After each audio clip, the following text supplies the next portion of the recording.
안녕하십니까. 매주 토요일 여러분들을 찾아뵙는 서정욱의 법대로 7월 12일 순서 시작합니다. 어서 오십시오. 예, 안녕하세요. 네. 요즘 몸도 굉장히 바쁘신 것 같아요. 특히 이 윤석열 전 대통령, 저도 최근에 이제 여러분들에게 소식을 전해드리기 위해서 매일 저녁에 또 라이브를 하니까 하루 종일 뉴스 봅니다. 예. 하루 종일 뉴스 보고 필요하면 또 전화해서 취재도 하고 제가 서 변호사님께도 간혹 취재를 하고 하는데 모든 뉴스가 전부 다 특검 이야기예요. 예. 특검 이야기고 체포영장 또 윤석열 전 대통령 부부와 관련해서 체포영장 이야기 또 무슨 재판 이야기 그리고 이 소환을 했는데 안 나오면 또 어떻게 하겠다는 이야기 이게 모든 뉴스의 전부인 것처럼 보여요. 특히 지금 재판을 받고 있는데 세 개의 특검이 동시에 지금 출발을 했잖아요. 그러니까 보면 경쟁이 붙은 것 같아요. 경쟁이 붙은 것 같아서 이렇게 되면 윤석열 전 대통령 가령 예를 들어서 지금 하나의 재판이 있고 한 군데 내란 특검에서 지금 소환 통보를 한 상태인데 한 번 갔고 그런데 나머지 두 개 특검도 이제 소환을 통보할 거 아니에요. 예. 김건희 여사 소환도 통보할 거고 그다음에 그것도 기소할 거 아니에요. 예. 기소하면 이거 다 버틸 수 있습니까 한 사람이? 그래서는 대통령께 제가 권유를요. 네. 방송을 통해서 또 변호인단도 이야기했지만 아니 그냥 그 세계 특검 전면 보이콧 해버리라. 어차피 이게 답을 정해놓고 하는 수사입니다. 그렇죠. 예. 성실하게 수사 임해도 기소할 거고 또 이게 보이콧해도요. 어차피 이게 대통령은 다 나중에 몇 년 있다 보면 사면으로 다 나오지 않습니까? 실제. 따라서 저는 가서 굳이 특검에 가서 아무리 소명하고 설명해도 이미 답은 정해놓은 수사다. 그래서 아예 전부 보이콧 해버리라. 변호인들도 사퇴하고 다 전면 보이콧해라 이렇게 지금 권유를 하고 있습니다. 실제 대통령이 지금 안 갔잖아요. 소환에. 또 14일에 또 소환했거든요. 월요일 날. 한번 이게 지켜보시죠. 어떻게 할지. 그러면 저도 이게 가령 예를 들어서 박근혜 전 대통령은 그때 이제 재판만 받았잖아요. 수사 끝나고 재판을 받을 때 주 4회 재판이 열리고 또 그 구속 기간이 연장되고 했을 때 아예 재판에 안 나가 버렸어요. 그러니까 국선 변호인이 선임되고 걸석 재판을 나중에 했는데 재판이 이제 그렇게 진행이 될 수 있다고 해도 만약에 특검 소환에 안 나가면은 구인을 하겠다고 이야기를 하잖아요.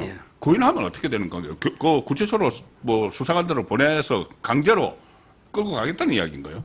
구인은 우리 형소법에 예를 들어 불구속 피고인이 출석을 안 한다 이재명이처럼 두 번 안 하면 구속영장 발부하고요. 불구속 같은 경우에 두 번 안 오면 그러면 교도소에서 재판 안 오잖아요. 이러면 두 번째부터는 걸석 재판한다.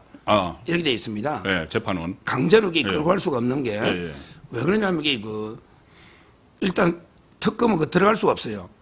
안에. 그러면 교도관들이 강제로 끌어내야 되잖아요. 끌어내서 인수인계를 해야 되는 거예요. 그러면 한 8명이 가서 2명이 다리 잡고 둘이가 다리 잡고 팔 잡고 이렇게 막 끌고 놓어도요. 이게 현실적으로 불가능합니다. 불가능하죠. 그런 모습을 어떻게 보입니까? 그리고 이제 거기다가 이게 묵비권이 있잖아요. 그래 끌고 와봤자 묵비권 하면 수사가 안 돼요. 진술 거부권. 어차피 이게 진술 거부할 수 있잖아요. 그래서 옛날에 박근혜 대통령이나 이명박 대통령도 찾아봐도 응하면 응하지만 옛날에 이게 직접 왔었어요. 그때 이원석이나 근데 이번에는 특검이 오라잖아요. 방문조사 없다고 고려하지 않고 있다고 이야기를 했어요. 그것도 전례 안 맞고 옛날에 오동훈 공수처장 있죠. 여기도 교도소 몇 번 왔어요. 근데 대통령이 응하지 않았거든요. 아마 이제 특검이 안에는 못 들어오고 그리고 교도관이 한 10명이 들어와서 강제로 깨알고 오고 인계해도 이게 어떻게 할 수가 없잖아요. 그거는 말이 안 되는 거죠. 그러면 이게 대통령이 안 하겠다 하면 저 사상이 불가능하고 또 진술 거부권 때문에 이거는 의미가 없다 봐요. 그러니까 이제 그렇게 하더라도 마치 망신주기를 하기 위해서 또 그 서울구치소 앞에까지 가서 막 시도를 하고 그럴 수는 있겠지만 현실적으로 어떤 강제로 구인을 하고 이런 것은 좀 불가능한 상황인데 이 윤석열 전 대통령이 일단 건강 문제 때문에 그때 지기현 부장판사가 하는 그 재판도 이 구속되고 나서 8시간 만이에요. 8시간 만에 재판이니까 도저히 갈 수가 없는 상황이었고 또 그 다음 날 다시 특검 어제 오후 2시죠. 2시에 또 특검에서 조사한다고 오라고 하는 것도 너무 이제 무리했는데 어쨌든 건강상의 문제로 불출석 사유서를 냈는데 특검에서는 구치소에 자기들 하기로 해보니까 건강에 별 문제 없다. 와도 된다. 그거 하는데 조금 전에 보도 나온 걸 보면은 이 당뇨하고 당뇨는 원래 눈 질환, 심하죠. 약을 못 구하고 있다 이런 이야기가 나는데 건강 상태가 좀 어떻다고 알고 계세요? 원래 이제 그 헌법 재판할 때요. 예. 그때 이제 출석하고 탄핵 재판할 때 예. 그때도 이제 그 병원에 그 갔다 온 적이 있잖아요. 그렇죠, 그렇죠. 뭐 대통령이 이제 맞아요. 그 연세도 있고 또 요즘 이게 워낙 무더위고 아, 그렇죠. 그렇죠. 그러다가 이제 그 지금 건강이 원래 당뇨는 심하게 있었는데 네. 당뇨라는 게 가장 중요한 게 그 운동 하고 이제 또 적절한 약 그렇죠. 그다음에 식이요법이거든요. 예, 예, 예. 근데 교도소에서는 이게 운동이 운동 안 시간이 되니까 제한돼 있죠. 옛날에 이명박 대통령도 당뇨가 심해요.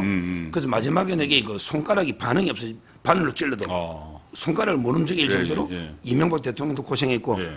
박근혜 대통령도 그 허리나 예. 많이 고생했잖아요. 예. 지금 실제 그 또 심신도 피곤한 상태고 예, 스트레스나 예. 뭐 이렇기 때문에 건강이 상당히 급격히 악화될 수 있고 예. 당뇨라는 게 그 합병증이 많잖아요. 그렇죠. 상당히 그 제대로 치료 안 하면 예. 위험한 예. 병이다 이렇게 봅니다. 그러니까 특검이 이제 그런 것도 좀 고려를 하고 좀 시간을 두고 해야 되는데 자기들은 시간이 정해져 있다고 활동 시간이 정해져 있다고 해서 막 몰아붙이는데 이게 결국은 정치 보복일 수밖에 없어요. 내란 그 소위 말하는 특검 세계를 출범시켜서 이거는 이재명이 그 야당 대표 때 후보 시절부터 이것을 막 밀어붙인 거잖아요. 그래서 정치 보복으로 비칠 수밖에 없는데 정치 보복이 좀 저는 진화한다는 생각을 하는 게 예. 일단 문재인 정부 때는 각 부서에 각 부처에 적폐청산 적폐몰이하려고 적폐청산 TF를 구성을 해서 이걸 검찰로 막 넘겼잖아요. 예. 그런데 지금 이재명은 그게 아니고 이 적폐청산 TF 구성도 안 합니다. 안 하고 무조건 처음부터 특검 세계 딱 그 모든 것을 휘저을 수 있는 부수적인 휘저을 수 있는 특검 세계를 딱 동시에 출발을 시켰는데 그 이유가 뭐라고 보세요? 특검에 이렇게 맡기는 이유가 뭐 책임 회피 나중에 책임 회피하려고 하려나? 지금 이제 그 예를 들어 부처에 예. 적폐청산 TF 하면 예. 또 나중에 정권 바뀔 때 상당히 문제가 되고 예, 예. 이런 게 또 직권남용 아니냐. 그러니까 문재인 때 하면 그 예. 반면교사를 삼는 거죠. 그리고 이제 그 효과도 예. 좀 약하다고 보는데 지금 특검으로 가면 이제 그 워낙 파견놓은 수사관, 예. 검사 120명 아닙니까? 네. 이런 이제 그 무리한 수사를 할 수 있고요. 네. 그런데 무엇보다 이게 또 특검이 알아서 하니까 네. 실제 뒤에서 조정을 하지만 이재명이 부역자 역할을 하잖아. 그렇죠. 그러게 직접적인 책임 없으니까 예, 예. 나중에 그 면피용으로. 그래서 이재명의 국정과제는 예.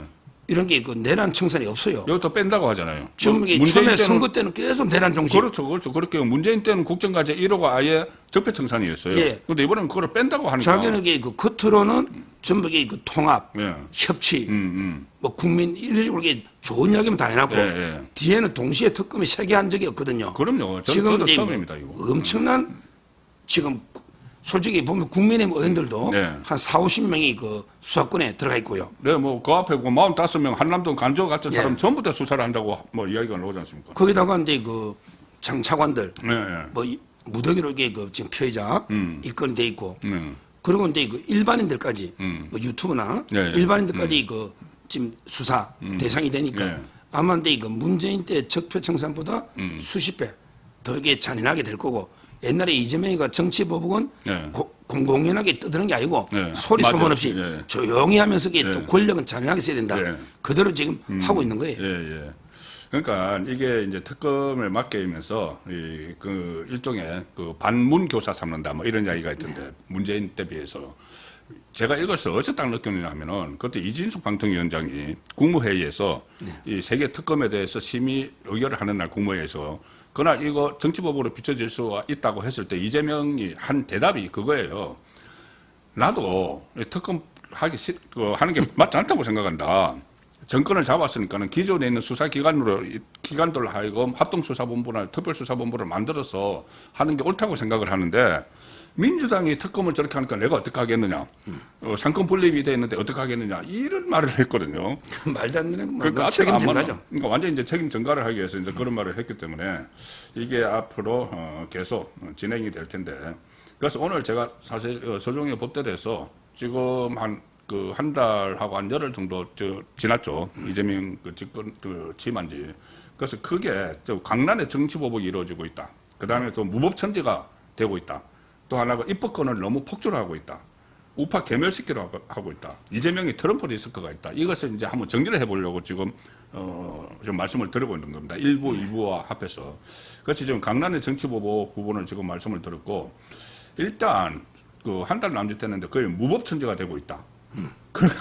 무법천지가 되고 있는데 그 중에 우선 강북절 특사 지금 이제 절차에 착수를 했다고 그래요. 예. 절차에 착수를 했는데 이게 법무부가 다 실무적으로 다 통화를 하는 거잖아요. 예. 근데 법무부 장관 내정자가 정성호인데 정성호가 얼마 전에 조국에 대해서 특사 필요성이 있다고 이야기를 했어요.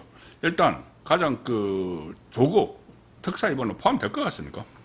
뭐 저는 개인적으로 이제 그 이화영이는 아마 TF를 만들어서 조국과 이하영이 지금 예, 나눠서 네. 이화영은 이제 그 TF를 해가지고 재심이나 재조사해가지고 이제 그 하는 방법. 이화영을 뭐 재심 청구하거나 이재명이 공소 취소하고 이런 식으로 이 TF를 통해서 검찰 조작 이렇게 접근하지 사면 어렵다 봐요. 이하영 사면 어렵다. 왜냐하면 이게 그 다른 죄가 6개거든요. 그렇죠. 하나만 확정됐다 해서 그것만 해주기는 또 다른 혐의로 영장을 칠 수가 있어요. 따라서 이제 그 실효성도 없고 그래서 아마 이게 TF로 검찰 조작으로 몰고 갈 이렇게 보고 있고 조국에 대해서는 반반으로 보고 있어요. 왜 그러냐면 이게 그 이재명이는 내심적으로는 조국에 사면되면 바로 이게 그 차기 주자 1, 2등을 김민석과 조국이 다툴 거다. 그럴 수 있죠. 이런 게 예상인데 조국에서는 앞설 것 같아요. 그러면 이게 그 차기 주자가 부각되면 벌써 이게 레임덕이 올 수 있잖아요. 레임덕이 되지. 그런 부분 하나. 또 이제 뭐 옛날에 그 여론도 조국에 대해서 워낙 국민 여론이 안 좋잖아요. 안 좋죠. 초반에 그 사면했다가 또 이재명 여론이 폭락할 수가 있잖아요. 이런 걸로 이게 그 사면 안 하고 싶은데 문제는 또 이게 조국한테 빚진 게 많잖아요. 빚진 거 뭐 지민 비조. 총선 때도 그렇죠. 그다음에 대선 때도 후보 안 냈잖아요. 후보 안 냈죠. 그런데 이거 사면 안 하면 또 반발이 심할 거고 여러 가지 애로가 있어서 아마 고심의 고심을 거듭하는데 그래서 한 반반 정도 보고 이화영은 쉽지 않다 이래 봅니다. 이하영은 이제 잠시 후에 다시 한번 좀 다뤄보죠. 뭐 TF를 만들어서 그러니까 이것은 이제 공소 취소 쪽으로 가려고 하는 거잖아요. 그렇죠. 결국 이제 공소를 아예 없애버리는 거. 그것도 이제 법무부 장관이 할 수가 있는데 거기에 또 정성호를 지금 앉힌다고 하니까 뭔가 그림을 가지고 지금 가는 것 같아요. 자기들 죄를 다 털어내려고 그림을 가지고 가는데 이하영과 관련해서 최근에 이 주진우 의원이 법무부에서 자료를 받은 거로 보면은 그 한 달에 한 30건 정도씩 접견이 있었다. 뭐 지인도 있고 변호사 접견도 있고 하는데 거기에 대해서 계속 어떤 이게 제가 지금 무법천지라는 이야기를 지금 말씀을 드리면서 하는 겁니다. 이게 굉장히 이채로운 통상적으로 그런 것은 잘 없죠. 하루에 한 건 꼴인데. 그렇죠. 그런데 이화영이도 심각하고요. 오히려 이제 조국이가 더 심각하죠. 조국은 이제 그 사건이 없잖아요. 실제 그 송철호 건이 있긴 있었는데 이게 사실상 수사가 중단됐거든요. 임종석이하고. 임종석하고 저 울산시장 선거 불법 개입 혐의. 그게 대법원에 가 있고 항소심에 무죄가 나왔잖아요. 따라서 이제 그 조국은 수사가 없어요. 기결수잖아. 근데 이거 변호사가 뭐 날마다 계속 면회한 거 이거는 명백한 불법이고 일반인들에게 다 하루에 한 번 면회고 기결수는 이게 일주일에 한 번 이렇게 합니다. 근데 이거 조국은 명백한 특혜고 다만 이제 이화영이는 실제는 이게 기소된 게 6개인데 혐의가 많죠. 원래는 이게 면회는 할 수는 있어요. 근데 문제는 이화영의 문제는 뭐냐 하면 기소된 건 6개인데 진행 중인 재판이 없어요.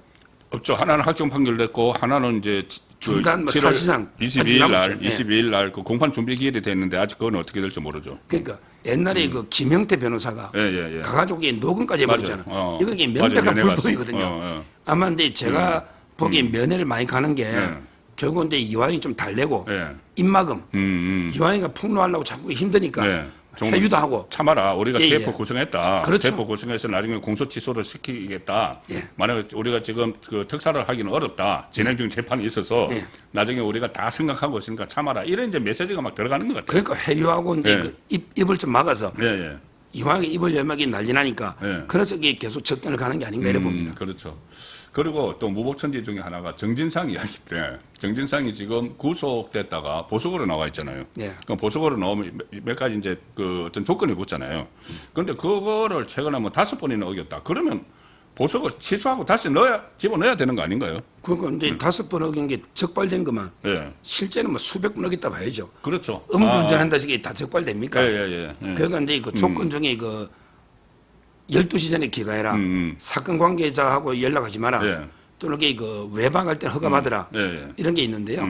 옛날에 그 부산을 1박 2일 그냥 무당 가고 또 이게 막 술 먹고 12시 넘어 새벽에 들어간 게 3번. 그다음에 사건 관계자 룸살롱의 아가씨한테 전화해가지고 입을 예. 맞춰가 예. 유동규 씨가 깜짝 놀랐잖아요. 그 술집에 마담하고 아가씨가 있는데 예. 마담은 유동규 편이고 아가씨는 아, 맞아. 아가씨는 이게 정지상 편이야. 전에 그런 거 있어요. 서로 막 정인이 엇갈리잖아요. 예, 예, 예. 그래서 그때는요 과태료 300만 원 받았어요. 그 술집 아가씨한테 전화했을 때는 예, 예. 과태료 300만 원. 근데 이번에 이제 그 15일 날 다음 주 15일 날 재판이에요. 예. 이번에 그 과태료 얼마 때릴지 한번 봐야 되고 저는 이 정도 게 5번 하기면 보석 치료 사유거든요. 예, 예. 과연 이게 취소가 다시 잡아열 수 있을까? 왜 그러냐면 이게 지금 정상이가 인사에 많이 개입하고 있습니다. 그래서 아마 이게 판사가 눈치 보고 잡아야치를 못하고 네. 아마 경고하면서 과태료 좀 때리지 않을까. 네. 과태료만 때려도 이게 그 참 판사가 용기가 있다고 요즘 같은 분위기는. 이 분위기에서. 근데 경고하고 넘어갈 수도 있잖아요. 예, 예. 한번 지켜봐야죠 15일 날. 일반인이 이렇게 해서 보석으로 나와서 이 5번씩이나 그 조건을 어기면 바로 다시 구속되는 거죠. 아 그럼요. 이건 말할 것도 없죠. 그래서 이 무법천지가 지금 이루어지고 있는데 이게 전부 다 보면은 이재명의 재판 그 리스크하고 다 연결이 돼 있어요. 연결이 돼서 지금 무법천지 이런 분위기를 몰아가고 있는데 이 어제 또 장관 2명 인선을 했잖아요. 예. 인선을 했는데 이것도 또 그 이재명 그 사법 리스크와 연결이 돼 있다. 뭐냐면 그전에는 이 변호사들, 이재명의 변호사들을 민정수석실에 막 포진을 시켜서 장악을 하고 심지어 대북송금 변호사를 그것과 연관이 있는 국정원의 기조실장에 앉혔어요. 예. 기조실장에 앉히고 했는데 어제는 또 레이버 출신 그이 문체부 장관이 됐고 예. 또 그전에 네이버 출신 2명이 더 있었습니다. 그러면 이것은 네이버 그리고 또 두산 출신도 한 사람이 장관이 됐죠. 예. 그럼 이게 뭐가 연상이 되느냐 하면은 어제 안철수 의원도 이야기했지만은 성남FC 후원금 사건에 그 2개가 연결이 돼 있거든요. 예. 그래서 스폰서 업체 출신들에게 또 자리 주는 것 아니냐 이런 생각 드는데 그런 쪽으로 해석이 가능할까요, 이건? 충분히 가능하죠. 예. 왜냐하면 이게 그 성남 FC가 예. 성남에서 이제 그 재판 받는 게 9명. 그다음에 이쪽에 서울에서 이재명이하고 정지상이가 네. 재판을 2개가 진행되고 있잖아요. 예. 근데 그 총 금액이 한 133억이에요. 맞아요.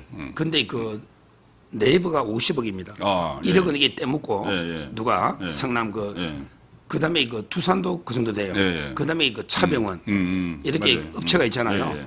근데 이거는 두산이 이제 그 본사를 그쪽으로 정자동, 성남 네. 이래 옮기면서 그 용도 변경을 해줍니다. 용도 변경 그러니 대가였다는 몇 이야기가 천억을 있죠. 예. 받고 예. 대신에 이거 후원을 한 거잖아요. 예, 예. 그래서 이제 이게 뇌물 공여입니다.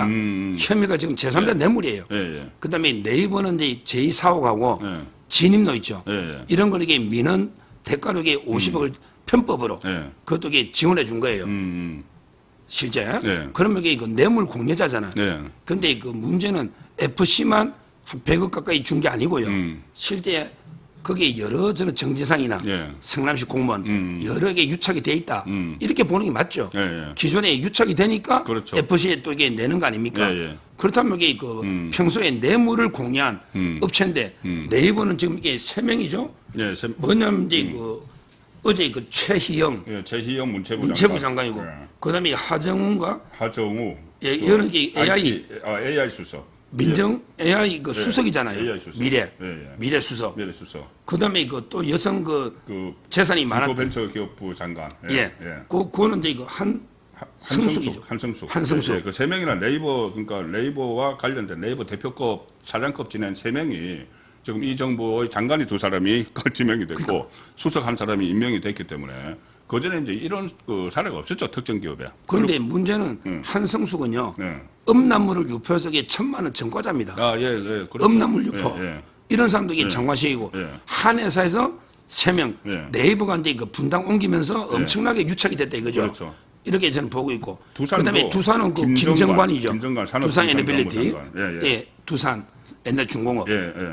거기 그 사장을 예. 산자부 예. 이랬잖아요.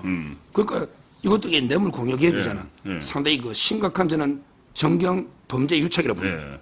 그러니까 이런 식으로 지금 인사를 해서 결국은 본인의 변호사들을 각 요직에 포진시키는 이유가 이제 변호사들이 자기 재판이 없어지니까는 이게 저기 할 일이 없어서 뭐 포진시키는 게 아니고 그냥 자리 찾아주려고 포진시키는 게 아니고 본인의 재판 리스크가 다 연관된 곳에 배치를 하는 거예요. 민정수석실에도 하고 또 저기 그 국정원 기술실장도 하고 그런데 이 그 후원을 했던 업체의 사장을 지낸 사람들을 전부 다 또 이렇게 그 장관 자료도 주고 하는 것도 결국은 다 나중에 저 연관이 돼 있는 본인의 그러니까 이재명의 재판 리스크가 사법 리스크가 연관이 돼 있는 사람들이 지금 속속 들어가는데 지금 초기 인사가 이제 거의 마무리됐지 않습니까? 뭐 장관급 다 인사 마무리됐는데 보면은 이제 그런 특징이 하나 있고 본인의 재판과 연결된 사람들이 속속 포진한다는 게 하나 있고 또 하나는 성남 라인 소위 말하는 성남 라인 성남에서 그 같이 활동을 했던 그러니까 가신그룹이죠.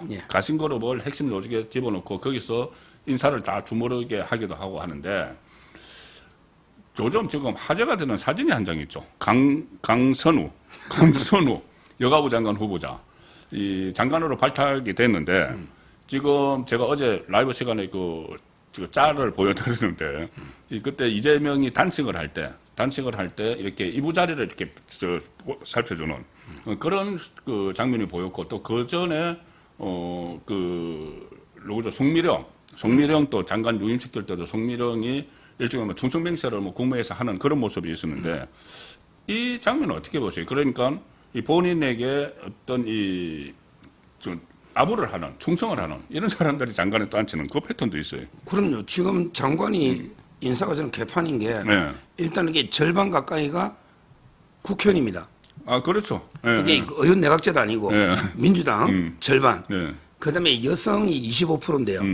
정상적인 게 하나도 없어.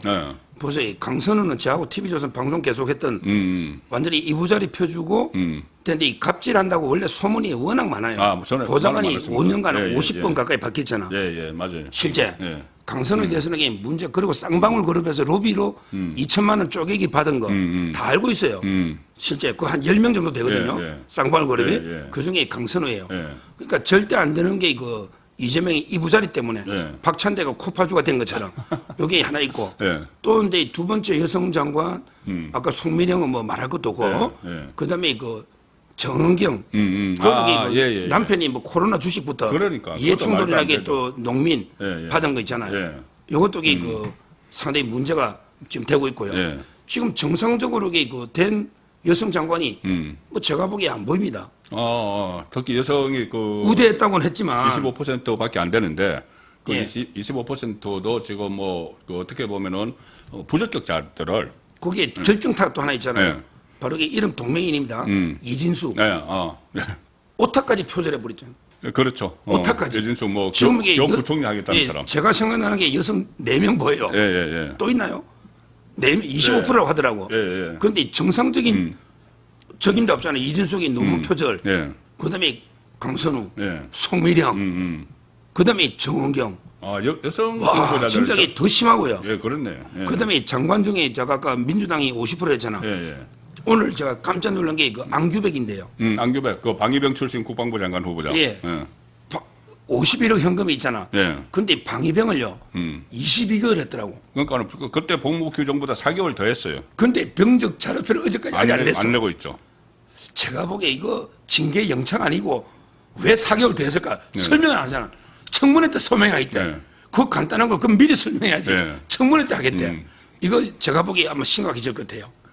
제가 그 군 생활할 때 이게 그 전역 날짜가 됐는데 이제 동계가 같이 들어가잖아요. 전역 날짜가 됐는데 한 2주나 한 달 늦게 전역하는 사람들이 있어요. 이 사람들은 뭐냐 하면은 군대에서 어떤 말썽을 벌여가지고 사고를 일으켜서 영창에 갔다 온 사람들이에요. 그러니까 영창에 2주가 갔다 오면 2주 늦게 그 전역합니다. 그렇겠죠. 한 달 갔다 오면 한 달 늦게 전역해요. 그러니까 질병 아니면 영창이잖아. 그렇죠. 근데 질병 같은 말이 없어. 저기 당당히 당당하게 이야기를 했겠죠. 그러니까 지금 여기 왜 소명을 안 하고 병적 자료표를 안 낸 장관이 이 말이 됩니까? 그러니까 정말 이게 심각합니다. 심각한 상황인데 아마 이 그대로 다 끌고 갈 것 같죠. 이거 낭만 시킬 것 같죠 지금. 근데 그 강선우는 민주당 보좌관 협의회에서 워낙에 안 좋잖아. 특히나 여성 가족부잖아요. 그렇죠. 아마 이게 강선우까지는 버틸 수 있을까? 그다음에 이진숙은요 교육계에서 아니 논문을 베껴버리면 이게 그것도 72%까지 베낀 게 있어요. 그럼 이게 교육부 장관은 안 되잖아. 다른 안 되죠. 자리면 네. 다른 자리면 모르겠는데 네. 교육부 장관은 이게 부적임자가 분명하고요. 그다음에 권오리라고 배신자 있잖아요. 예. 와, 또 이거는 진짜 이게 그 너무 여기저기- 몸이 몇 개인지 여기 월급을 너무 막 많이- 네다섯 군데 너무 많이 동시에. 굵어져요. 예. 근데 그 부인 삼계탕집 하는데 네. 보건증도 없고 음. 계약도 없이 월급 모르게 연 한 4천만 원 받아가니까 예, 예. 그것도 이게 법에 300만 원이 거태료거든요. 예. 또 이게 자기가 불법 선거 당선 무효됐잖아. 예. 돈도 안 토해냈어요. 예. 저는 그래도 이게 몇 명 정도는 버티기 어렵지 않을까 봅니다. 어쨌든 이게 엉망진창인데 지금 민주당에서 나오는 이야기는 단 한 명의 탈락자도 없다 이렇게 하지만은 진짜 그렇게 하면은 이 초반부터 엄청나게 민심에 역풍을 맞을 수밖에 없는 상황이에요. 그런데 지금 초반에 지금 강난의 정치 보복이 벌어지고 있고 지금 무법천지 세상이 되어가는 그런 상황을 저 일부에서는 한 말씀만 더. 예. 요거는 이게 꼭 알려줘야 되겠죠. 예, 제발. 예. 지금 이게 그 우두머리가 김민석이잖아. 예, 그렇죠. 근데 이자가요, 뭐 겉으로는 이게 통합이 어쩌고 저쩌고 낮은 자세 하다가 그 청문할 때 제일 첫날 제가 6월 11일인가? 예. 첫날 방송이 있잖아. 예. 거기에 김민석이 철새니까 김민세다. 그 다음에 정치자금 이게 의혹이 많다. 옛날에 처벌되고 예. 돈이 빈다. 예. 이랬더니 그 영등포 경찰서에 제일 고소해놨어요. 아, 그래요? 예, 조사가 왔더라고. 예. 근데 경찰이 그래. 예. 아이고, 우리가 봐도 이게 거리가 안 되는데요. 수서경찰서로 넘겨주겠대, 제 집으로. 그래서 이게 그 죄를 고소할 정도면 예. 변호사께 선임했어요. 아, 그래요? 이게 무더기로 아마 이게 고소했을 거 아닌가. 이런 게 생각이 들거든요. 제가 강력하게 대처하겠다. 네. 이 통합 어쩌고저쩌고 낮은 자세를 하더니 첫날 죄를 이게 그 고소를 해놨다. 이거 보고 이게 깜짝 놀라 이런 자들입니다. 그건 이게 꼭 밝혀놔야 됩니다. 이게 지금 그냥 정치 보복 이런 이야기를 하는데 정치 보복을 지금 하고 있는데 정치 보복이 그냥 그 과거를 터는 게 아니에요. 과거를 터는 척 하면서 전부 다 앞에 자기들 정권에 나가는데 걸림돌이 되지 않게 만드는 거예요. 그 걸림돌 치우는 차원에서 그러니까는 이 무슨 내란 종식몰이, 내란몰이 이렇게 하면서 정치 보복을 하는데 지금 말씀하신 것처럼 이게 이렇게 아주 강하게 막 분위기를 잡고 나가면서 입을 털어 막으려고 하는 겁니다. 입 털막을 위해서 이렇게 고소도 하고 고발도 하고 하는데 과연 이런 상황이 정말 언제까지 진전이 될지 가장 저는 걱정스러운 것은 이렇게 지금 가는 대로 가면은 나라 모습이 다 변해버립니다. 나라 모습이 다 변해요. 그리고 나라의 주류 세력이 주류가 완전히 교체돼 버리는 그런 상황이 오기 때문에 저희들이 눈을 부릅뜨고 감시를 하겠습니다. 예. 일부에서는 강난의 정치 보복 그리고 무법천지가 되고 있는 상황을 알아봤고 그다음에 2부에서는 지금 입법권을 폭주로 해서 어떤 무엇을 노리는지 우파 괴멸을 노리는 그 상황도 짚어봐서 저희들이 어떻게 대응해야 될지도 찾아보도록 하겠습니다. 예, 2부에서 뵙겠습니다.